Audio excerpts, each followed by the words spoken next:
स्वामी समर्थ. नमस्कार स्वामी भक्तांनो.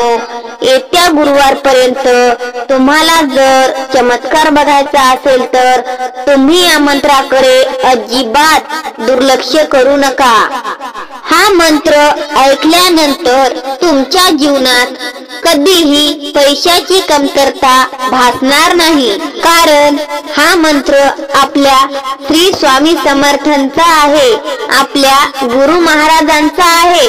भक्तांनो, तुम्हाला जर आयुष्यात काही प्रगती करायची असेल, तुम्हाला आयुष्यात आर्थिक संकटांचा सामना करावा लागत असेल, तुमचे कोणतेही काम पूर्णत्वात येत नसेल, जर तुमच्या व्यवसायात प्रगती होत नसेल तर तुम्ही हा मंत्र अजिबात दुर्लक्षित करू नका.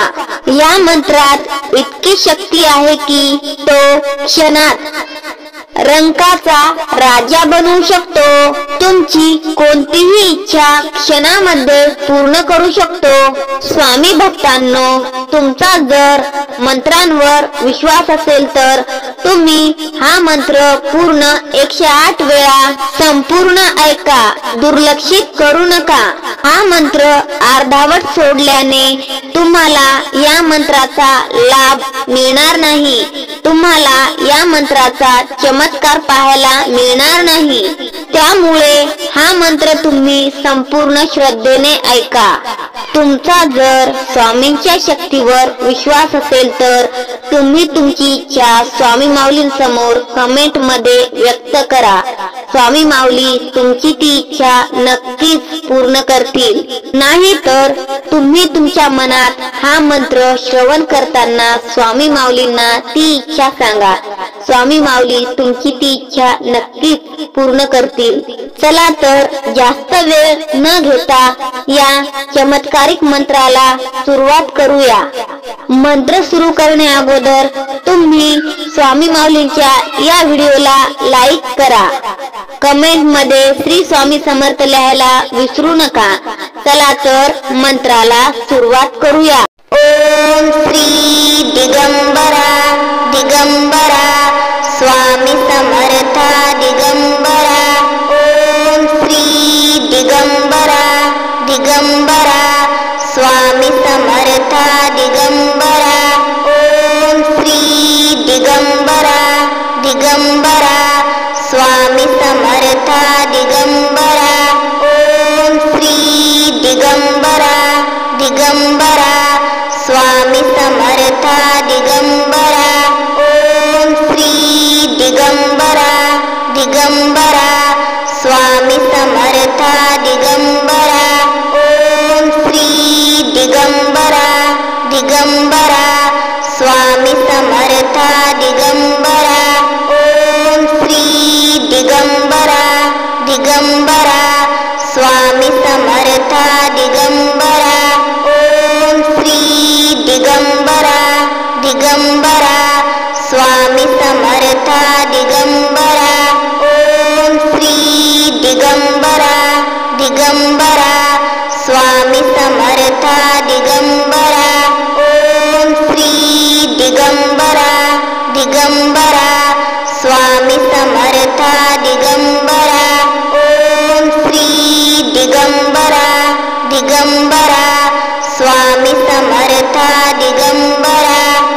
ओम श्री दिगंबरा दिगंबरा स्वामी समर्था दिगंबरा. ओम श्री दिगंबरा दिगंबरा स्वामी समर्था दिगंबरा. ओम श्री दिगंबरा दिगंबरा स्वामी समर्था दिगंबरा. ओम श्री दिगंबरा दिगंबरा स्वामी समर्था दिगंबरा. ओम श्री दिगंबरा दिगंबरा स्वामी समर्था दिगंबरा. ओम श्री दिगंबरा दिगंबरा स्वामी समर्था दिगंबरा. ओम श्री दिगंबरा दिगंबरा स्वामी समर्था दिगंबरा. ओम श्री दिगंबरा दिगंबरा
दिगंबरा ओम श्री दिगंबरा दिगंबरा स्वामी समर्था दिगंबरा ओम श्री दिगंबरा दिगंबरा स्वामी समर्था दिगंबरा ओम श्री दिगंबरा दिगंबरा स्वामी समर्था दिगंबरा ओम श्री दिगंबरा दिगंबरा स्वामी समर्था दिगंबरा ओम श्री दिगंबरा दिगंबरा स्वामी समर्था दिगंबरा ओम श्री दिगंबरा दिगंबरा स्वामी समर्था दिगंबरा ओम श्री दिगंबरा दिगंबरा स्वामी समर्था दिगंबरा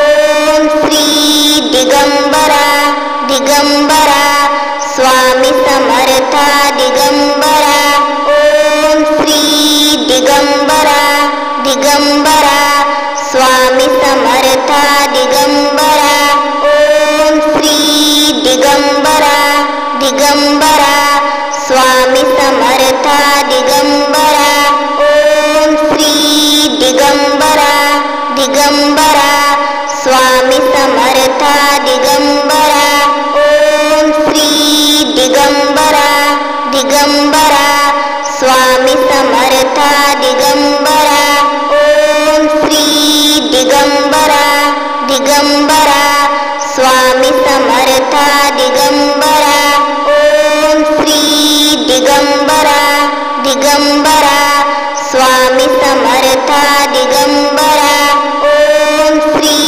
दिगंबरा दिगंबरा स्वामी समर्था दिगंबरा ओम श्री दिगंबरा दिगंबरा स्वामी समर्था दिगंबरा ओम श्री दिगंबरा दिगंबरा स्वामी समर्था दिगंबरा ओम श्री दिगंबरा दिगंबरा स्वामी समर्था दिगंबरा ओम श्री दिगंबरा दिगंबरा स्वामी समर्था दिगंबरा ओम श्री दिगंबरा दिगंबरा स्वामी समर्था दिगंबरा ओम श्री दिगंबरा दिगंबरा स्वामी समर्था दिगंबरा ओम श्री दिगंबरा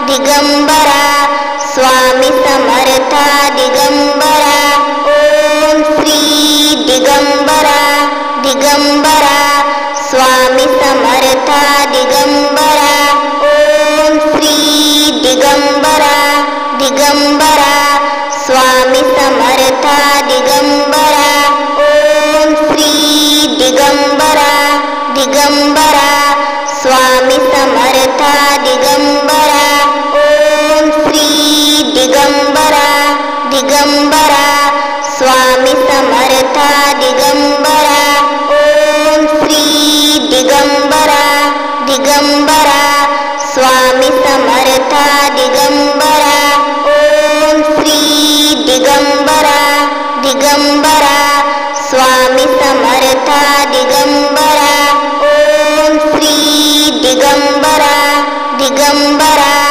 स्वामी समर्था दिगंबरा ओम श्री दिगंबरा दिगंबरा स्वामी समर्था दिगंबरा ओम श्री दिगंबरा दिगंबरा स्वामी समर्था दिगंबरा ओम श्री दिगंबरा दिगंबरा स्वामी समर्था दिगंबरा ओम श्री दिगंबरा दिगंबरा स्वामी समर्था दिगंबरा ओम श्री दिगंबरा दिगंबरा स्वामी समर्था दिगंबरा ओम श्री दिगंबरा दिगंबरा स्वामी समर्था दिगंबरा ओम श्री दिगंबरा दिगंबरा स्वामी समर्था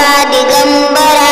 ओम श्री दिगंबरा दिगंबरा स्वामी समर्था दिगंबरा।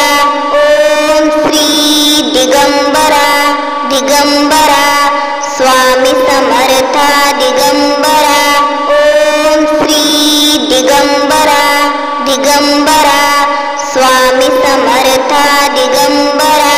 ओम श्री दिगंबरा दिगंबरा स्वामी समर्था दिगंबरा। ओम श्री दिगंबरा दिगंबरा स्वामी समर्था दिगंबरा।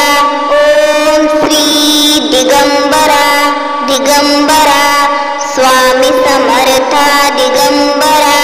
ओम श्री दिगंबरा दिगंबरा स्वामी समर्था दिगंबरा। ओम श्री दिगंबरा दिगंबरा स्वामी समर्था दिगंबरा। ओम श्री दिगंबरा दिगंबरा स्वामी समर्था दिगंबरा। ओम श्री दिगंबरा दिगंबरा स्वामी समर्था दिगंबरा। ओम श्री दिगंबरा दिगंबरा स्वामी समर्था दिगंबरा। ओम श्री दिगंबरा दिगंबरा स्वामी समर्था दिगंबरा। ओम श्री दिगंबरा दिगंबरा स्वामी समर्था दिगंबरा। ओम श्री दिगंबरा दिगंबरा स्वामी समर्था दिगंबरा। ओम श्री दिगंबरा दिगंबरा स्वामी समर्था दिगंबरा।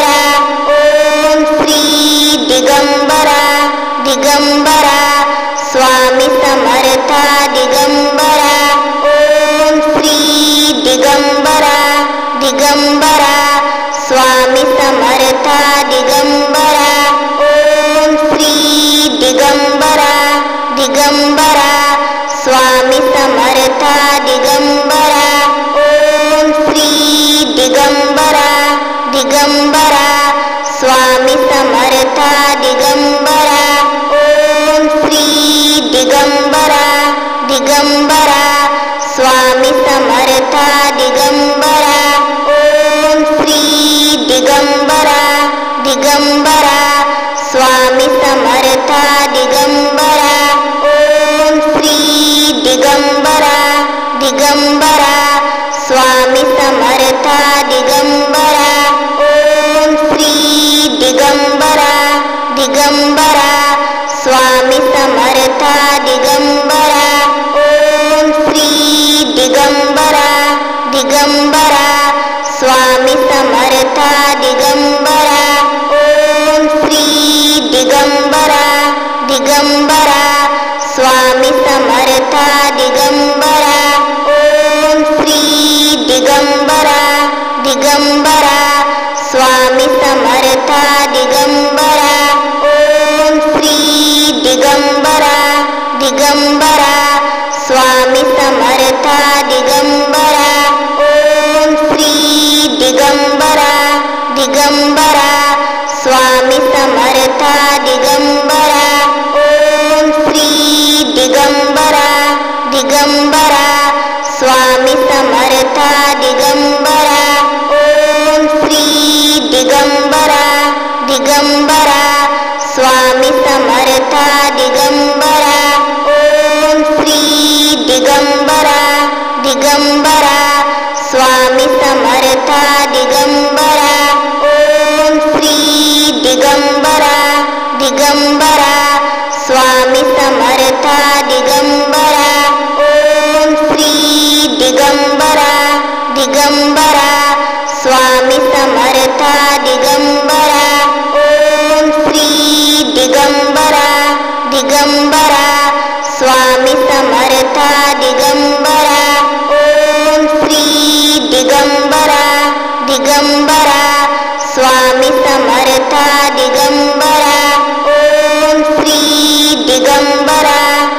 ದಿಗಂಬರ ಸ್ವಾಮಿ ಸಮರ್ಥ ದಿಗಂಬರ ಓಂ ಶ್ರೀ ದಿಗಂಬರ ದಿಗಂಬರ ಸ್ವಾಮಿ ಸಮರ್ಥ ದಿಗಂಬರ